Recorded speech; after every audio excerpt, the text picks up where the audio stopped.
Okay, ngayon guys, subukan nating pakinangin itong carb natin. Meron tayo ditong mga scrap na ito, liha. Ito, ano ito yun, nasa 150 ata to. Pero gamit naman na, kaya naubos na yung gaspang niya. Then meron tayo 1,000, pledge, at basahan. So, dapat meron tayong gagamitin na na sa sigarilyo, no, yung foil. Pero since wala tayong makita, subukan natin ngayon ito, pakinangin itong carb natin. Okay.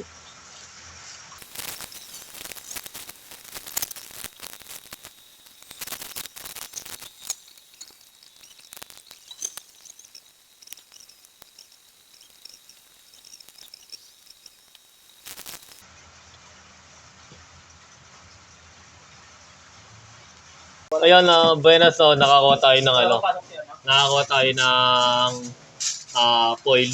Binigay sa atin ng tropa natin, Boss Derek. Hindi, binigay lang sa atin ng Boss Derek.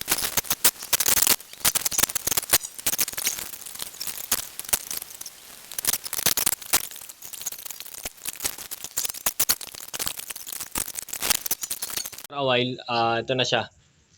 Ulitin ko lang mga ginamit natin.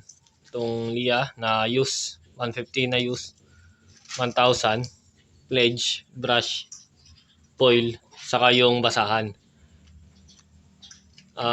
Hindi pa nga to totally yung pinaka makinis na niya. Hindi lang natin siya talaga sinolid yung kinis.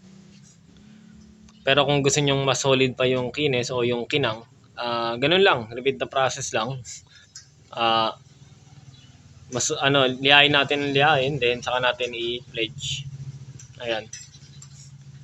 Hindi ko rin siya ganong niliya kasi ito may code yan, ito. Ayan. So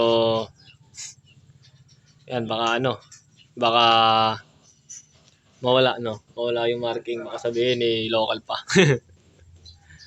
Pero kuminang naman siya. Ganito lang kadali, kung gusto nyo, kung nagtatanong kayo kung pwede bang pakinangin yung carb, so pwede. Ayun, hanggang dito na lang yung video ko. Maraming salamat nga pala. God bless.